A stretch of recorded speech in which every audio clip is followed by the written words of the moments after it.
Starting in one, two, three. Hello, everybody, and welcome to another video from your host, Keobastein. We have another episode of K-TEIN, and once again, I have my great host, Calm Down, here to accompany me. We hope everyone has been doing well with this current, nearing the end of this year. Calm down, my friend. How are you doing? I am doing great because things are going so stable right now. Keobastein, I get to almost do like a retread of some stuff we've done before. You know, you were so helpful for me as I was doing the mental gymnastics of whether or not I wanted to purchase Samurai Showdown on the Xbox. And now we're at the season of Black Friday. And honestly, it's like less about games for me now. But I am tempted by certain purchases where maybe the most responsible thing is to save my money. But dude, I got to tell you, it's kind of tempting. And whether or not I actually buy stuff, just doing the mental thought process of it is really fun for me. So that's where I'm at right now. I see. Actually, speaking of stuff on sale, I mean, my wish list, I just took a look at it, is at 834. And those are a lot of games that I just know I'm not going to get to them in my lifetime and whatnot.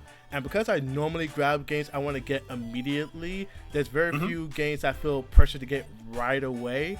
However, I definitely did saw a few things that I wanted to get. Like, there's one pixelated game called Metal Bringer.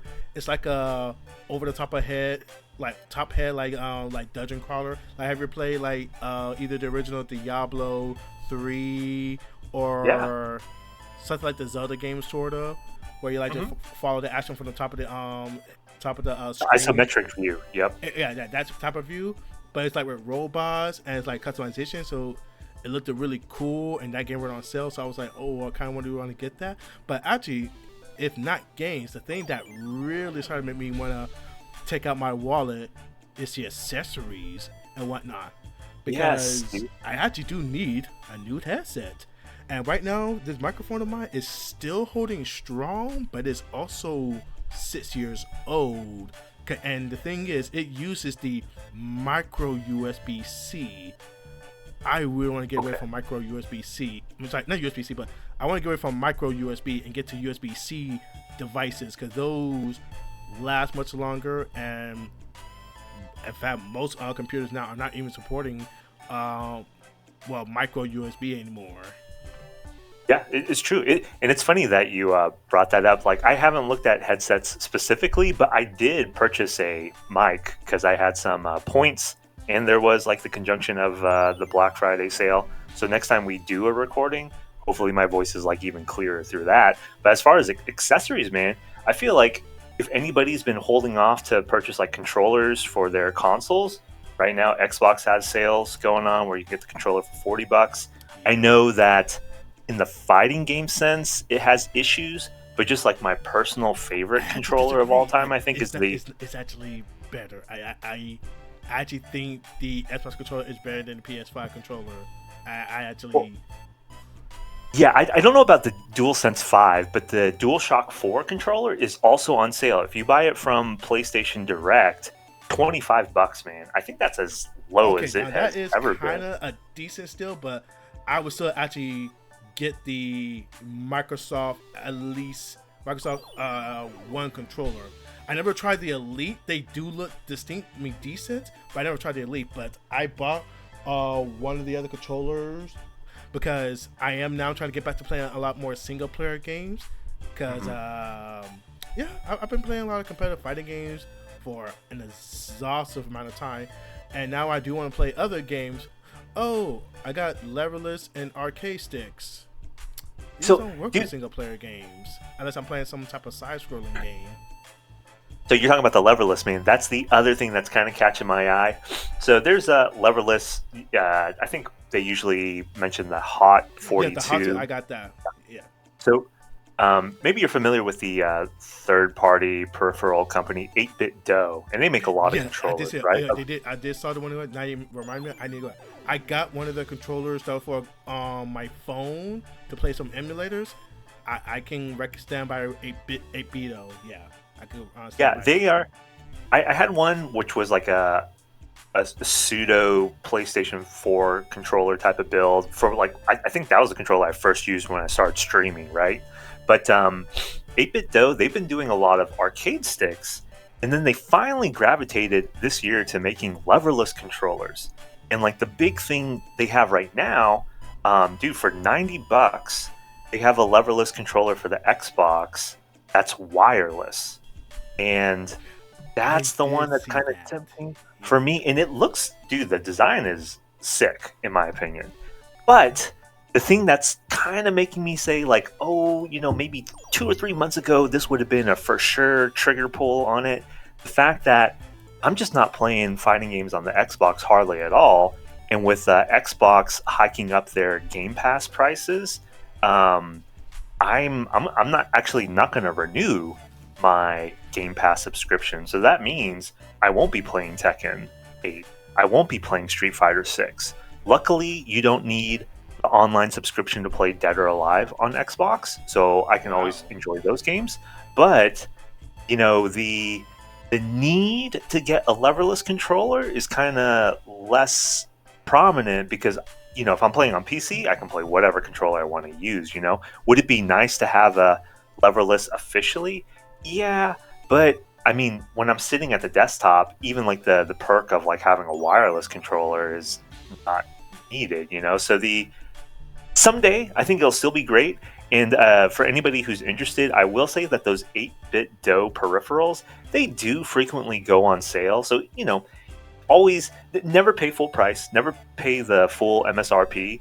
But if you see something that's pretty tempting right now, just know that those prices do continue to fluctuate. Because I've seen the arcade sticks for the Switch, man, they go on sale pretty often. So if you see something where it's like, oh, I just missed the sale, it's back to 100 something bucks, you for sure can get it under 100 in the next couple months. I would guarantee you, not outside the holiday I season. mean, But discounts is without a doubt are you generally guaranteed.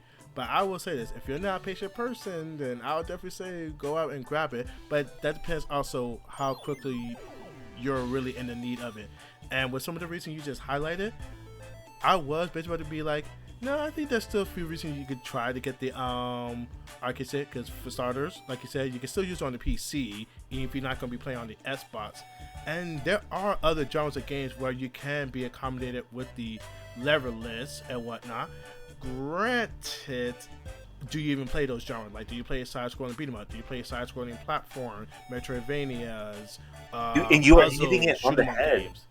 And I think this ties into like what you're talking about having like a 830 game wish list. It's like the idea, the potential, like the fantasy of playing those games someday is always enticing because it's fine. Like we love video games, right? But just like realistically, if I got this, am I going to be playing it right now?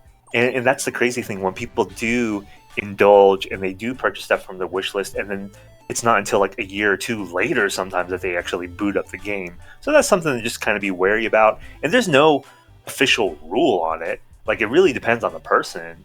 And sometimes that fluctuates depending where you are at your point in life also. Because like I will say that because I've been easing off on fighting games, like maybe 2 weeks back, I did try to boot up Tekken 8 Man and I played a couple sets. Dude, it was tearing up my thumbs. I couldn't believe it. I was like, okay, like, yeah, I haven't been playing, but I've only been out of it for like a month and a half. And like, it is killing my thumbs. In that moment, it was pretty tempting to get a leverless, right? Because you'd be using your other digits instead of the thumbs themselves in the same way. Hmm. Question: Didn't Virtual Fighter 5 World Stage release on Xbox? It did, man, and like it's tough. So we always got to break down, I think, the Virtual Fighter conversation into layers, right? Like Virtual Fighter as an IP, is it amazing? Is it one of the best 3D fighters? Absolutely. If you've never indulged in it, you It's owe it to great. I yourself think I to still check like it Dead or out. Alive a little bit Oh, more. I prefer Dead or Alive over it for sure. But dude, I am like I guess other type of games do this, man, but it's so prominent in fighting games where they repackage and re-release the same damn game over and over. Guys, put out Virtual Fighter 6, all right? This is going to be like the 5th or 6th version of Virtual Fighter 5. Stop. Like that to me, I'm done with it. Like I had my fill of Virtual Fighter 5 when it first got ported over with that engine remaster from the Yakuza games with like that graphical facelift when it was a PS Plus exclusive. I think at the time it was rebranded as Virtua Fighter 5 Ultimate Showdown versus Final Showdown, which was preferred. And like, dude, I enjoyed it. I love Sarah Bryant. I love Vanessa. To me, like Vanessa is like one of the coolest fighting game characters, period. And I love her stance transitions. But I'm tired of playing her in this one. And with the way they keep re-releasing Virtua Fighter 5 and all these upgrades, and like from Ultimate Showdown to when it finally got onto cross-platform and now Revo and then Revo World Stage, no, like stop. Like I'm enough. Like that's where I feel. To be fair, if you want to talk about a game that's doing single player content, Virtua Fighter World Stage is definitely providing that. So I think that's worth emphasizing, and thanks for bringing that up, because I'm not trying to be too much of a downer, because for single player content, absolutely, dude. I think that's the way that you should do it versus like arcade or just like generic survival, right? My issue is whenever I was testing the rollback for Revo before World Stage, when it was on Steam, dude, the rollback was garbage. I could not believe how people were hyping it up. Like, it is like some of the worst like rollback I've seen, and I'm comparing that to Tekken 7 and Street Fighter 5. All right, so Tekken rollback, oh boy, that's yeah. Now, again, that's my pure anecdotal evidence. I think from other people who are really into it, they seem to have no issues. I also have an older rig currently, so is that complicating things? For sure. Like I don't have a SSD hard drive right now, you know?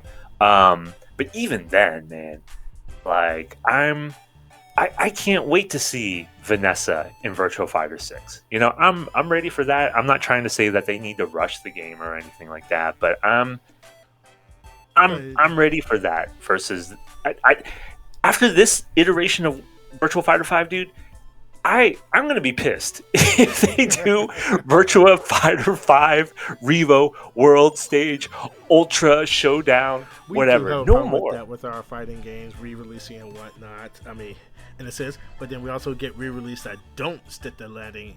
Hello there, Aquapazzo. I mean, I missed you on the PS3, but it seems like maybe I need to keep you in the PS3 because that Steam release. Oh boy. I was disappointed, and I'm glad that I wasn't super invested in that, because like I was looking forward to that, dude. I'm hoping that the release of Damon Bride doesn't get borked like Aquapazza. Please let that one be okay. That's what I want to believe as well. I mean, I want to believe that they won't bork that and whatnot, but who really knows? But now that we're all talking about re-releases, I do want to know. We don't really care for re-release for games that are already pretty good. Like you said, you enjoy Virtua Fighter Ultimate Showdown when they re-released it on the PS4 or the Xbox One. But what do you think about Shenmue Enhanced Edition? Which game Enhanced Edition? Shenmue 3 Enhanced Edition. Honestly, I thought, with you talking about like certain re-releases and stuff that may or may not do the trick, because last time we were recording, we were talking about Tales of Grace's F, right? Right. Bandai Namco has been on this run of doing remasters for all those Tales of games, and I'm actually, you know what? Let's do something. Tales of is it Berseria? Is it no. Yep, they just announced that earlier this week, and that's why I wanted to bring it up. That one? So there's kind of like no rhyme and reason with how they're releasing these things, and if people aren't familiar with it, Tales of Berseria is a great, fantastic game, but it's like the second to latest entry in the franchise, where it really doesn't need a remaster. On one hand, though, dude, it blew my mind. I'm getting kind of like chills, and like it has a special place for me. But Tales of Berseria released almost 9 years back, and whoa, time flying by. Whoa, and 9 years back. I wonder how much I messed up by not actually grabbing that game, because I still didn't grab that game. Well, Well, for me, it also kind of signifies we think about 9 years back, right? That's sort of when I was getting back into video games in general. Like I had been when I was in Japan and I came back, that was like my point in life where I kind of put the unnecessary pressure and expectation of myself that I need to grow up, right? And you know, you enjoy what you enjoy, dude. World and life is like tough enough, so you find your healthy hobbies, and there's no problem having gaming being that. But that was like the time that my brother got me a PS4, and then I was slowly getting back. You know, we're thinking about the 2016 time period, so getting into Street Fighter 5 at the time, and then eventually Tekken 7, and exploring other things, and kind of wondering if I had enough time in my routine to be playing JRPGs. And I waited like a year or two after Tales of Berseria came out because I wasn't quite sold on it. But when I jumped into it, man, it was a really enjoyable experience. Great storyline. I think honestly the most off-putting thing that might be tough for people is Velvet Crow's design, where they might feel it's like kind of too fan servicey. But the Actually, actual game even her itself, design don't like. I look at her design, and maybe because now of what we see in got the current mobile gacha games and anime, her design does not seem as fan service as other games.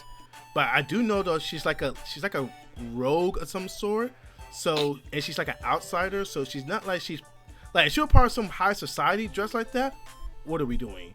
But no, she's like an outsider from understanding, right? She's like an outsider. yeah, but like that transition. So like she's wearing essentially she's not a peasant, but just like a regular tunic, like that type of outfit initially. Like that's when she starts the game. Then story reasons happen, and like her actual base outfit of the game is supposed to be the tattered remains of that tunic, which does not make any sense. Okay, so like that's probably like the biggest. Now I gotta look this up. What's her name again? Velvet Crow. Because like if you look at it, it's like kind of like it looks like a IV from Soul Calibur Dominatrix tattered type of banana hammock. Okay, you know what? I actually gotta take back what I said. Now that I'm actually looking at her, okay, I see her regular outfit, like where she's like not tattered outfit, and now I'm actually, you know, I take that back. Her outfit is way more fan service than I. But that's it though. Like so that's the thing I want to say. Like there's not like people tripping over, falling on her boobs and stuff like that, as far as I remember. And like the story is pretty serious for the most part.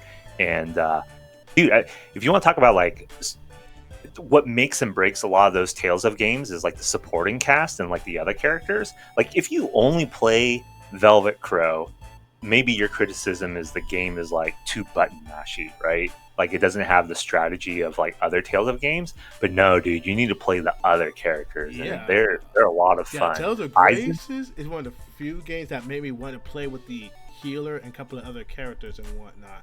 So hopefully they got that down pat because they did it with Tales of Grace, and I'm glad that. Wait, but didn't Tales of Xillia also just get a remaster announced too? Yeah, Tales of Exilia, I think a month ago, and then yeah, they just announced Berseria. I don't know if Exilia's out or not. I know that Exilia got some criticism because there's the Exilia 1 and 2, Yeah. but this remaster is just for Exilia 1. What I will say, for anybody who's interested in any of these Tales of games, and not only Tales of, but any Bandai Namco published games, if you can, I would always wait, because Bandai Namco games have a history of always dropping in price. So, with these remasters, I think like the MSRP for Exilia is under 50, I believe. So I'm going to assume that they're going to do the same for Berseria, but you could easily get Berseria in the future for $20, I'm pretty sure. I mean, like right now, Tales of Arise is for $10. And I mean, yeah, several years have passed since it's released, but just, to paint that picture that they do significantly drop in case you're tight on money. Well, since you did actually drop and recommended RPG game, let me actually drop an RPG game that I need to recommend to people, and that's going to be the Yeast series. And right now, you Yeah. can get like Yeast 7, which is like the one that's considered to make Yeast popular in the West again. Yeast 7 for $14.99 on Steam. There's Yeast Origin, which is a very good starting point. Like if you want to start, even though Yeast are like kind of stories that kind of play off each other at the same time. A lot of stories are kind of somewhat self-contained, but if you do want to know where is the where do I want to really start with Yeast, you want to start with Yeast Origin, and that one is going for $4.99. Like I said, I'm trying to get into my single player game, and this is one of the games that I was talking about. Like, oh, I think I should play this game to get back into my single player gaming habit because I love my. I don't know if I want to say I love dungeon crawling, but I can enjoy dungeon crawling when the action is real time and the puzzles are more where there's a lot more platforming challenge, less so of puzzling and whatnot. At least that's how I currently feel personally and such. Yeah, I'm down for combat. It is interesting that, you know, in a way, like a lot of JRPGs are having a renaissance, because if it's not the actual JRPG companies, it's like all these indie companies that are making like love letters to Chrono Trigger or something like that, right? And when I dabble in them, again, I always really enjoy the combat, but it's the exploration, the dungeon crawling, and dude, I have realized that I'm a hater of puzzles. If it's an actual puzzle game, that's fine, right? But puzzle mechanics in any other game, I'd rather not. Ironically, the game that is focused on puzzle, but I think the puzzles are actually good, is actually the Professor Layton series. Like I thought, who could enjoy the Professor Layton game? You're just doing nothing but puzzle. Those puzzles are actually fun and engaging, but also don't overstay their welcome. Like they're like short puzzles. When you play RPG that makes you do some like dungeon puzzle that goes longer than it need to, that's when it's like okay. Well, that's the problem with those classic JRPGs, and by as a result, these love letter games, they do that backtracking BS, man. And nobody got time. Really freaking kills me at times. Yeah. Well, Keobastein, like I guess I would say, as far as like Black Friday stuff goes, the last point of order that I'm kind of doing the mental gymnastics for is, since I do got some stability, I'm kind of picking back up where, I can resume building a PC again. And there's only like 3 key components that I need to buy left, where do I need to capitalize on it now, or do I just keep biding time a little bit? Because even if I built a new PC, it's not like there's any game that I need a new PC for actually right now, you know? Like, it would be great to, like, run some of my old games at higher settings, but the actual need and push, you know, like, I guess I would be double dipping to buy Street Fighter 6 and Tekken 8 again, and having it on PC, it'll be nice since I don't have to pay an online fee, but yeah. Well, sorry, if you want to pay the online fee, well, wait, so you don't have Tekken 7 on the PC? I have Tekken 7 on the PC, but like then I would purchase Tekken 8 and Street Fighter 6 again, because I've been playing those two on Street Fighter 6. I'm pretty well. It is Black Friday sale. Like, what is Street Fighter? You just need to get the base game and then buy Aki, correct? Yeah, that would be the play, I think. Because even I'm starting to think that maybe I should have got Street Fighter 6 on my PC, because I never got that yet until I finally got a stronger PC and such.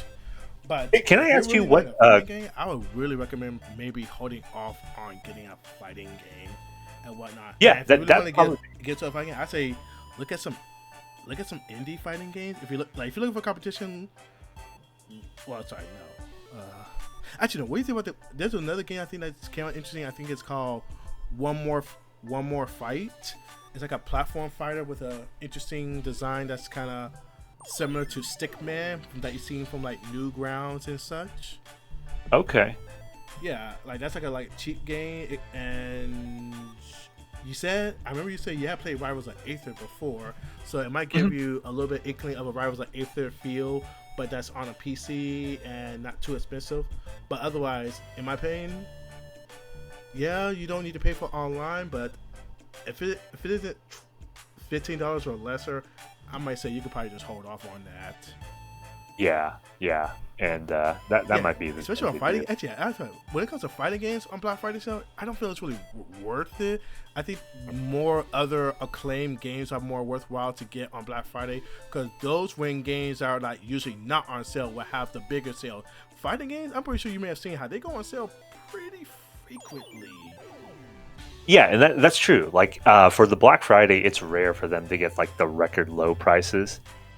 And I'll shout this out because Keobastein, you mentioned it before, but for anybody who's buying games on PC, definitely make use of the resource isthereanydeal.com to see histories of price drops and like other places that sell them online.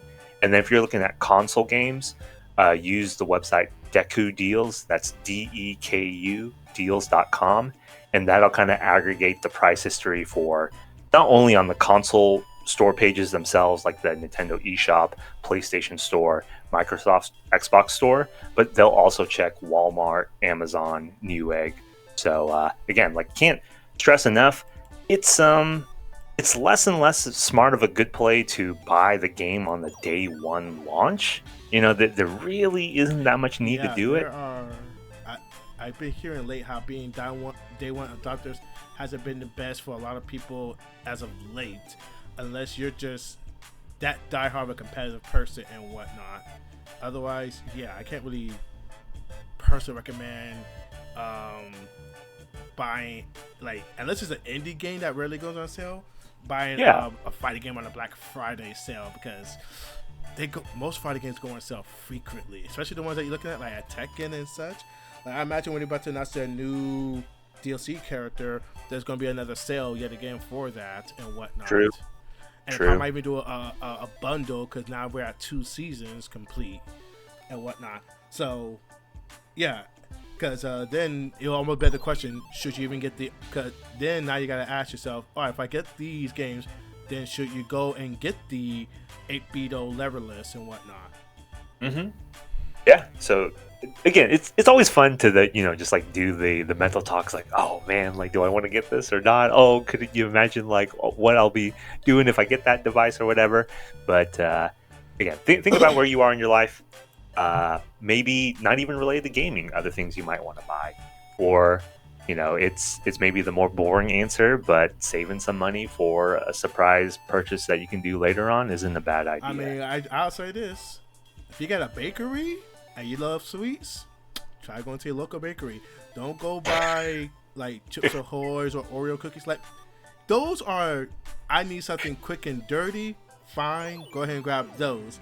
But if you got a bakery, go grab from a bakery if you can. So you're not wrong, Keobastein, but that was so out of pocket, and maybe this is more of a reflection on me, right? With like where I am on social media and like online spaces. But when you talked about bakery, I'm sorry, man, I immediately thought of butts, and I was like, whoa, seeing a new side of you, Keobastein. Butts, huh? But okay, the reference is escaping me at the moment. Oh, so like now, I don't know if this is Gen Z slang or if it's just like pure degeneracy. Like, so booty, cake.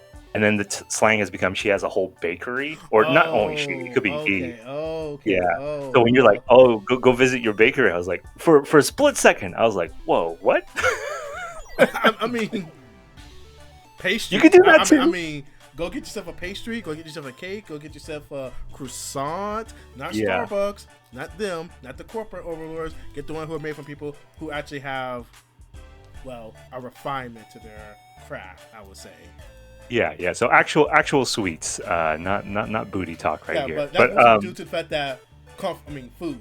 I mean, whether it's on sale or not, you're always gonna like your food. Well, generally, always like your food and whatnot. Yeah. And that's what I do like to do. I just actually had myself some crumble cookies, and yeah, they're right. They have this Reese's peanut butter flavor one, and I am a fan personally. Indeed, I'm a fan. But all right, Yeah, I think that's actually going to go ahead and wrap up everything for today.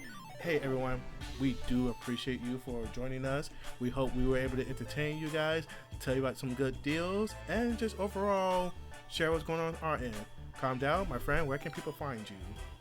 yeah, just check me out on YouTube, COMMDAO, or on Twitch, same handle, COMMDAO, Comdow. All right, and you should be able to find me on Keobastein YouTube channel. This where this podcast will also be uploaded on. And without further ado, everybody, take care. Have a good day.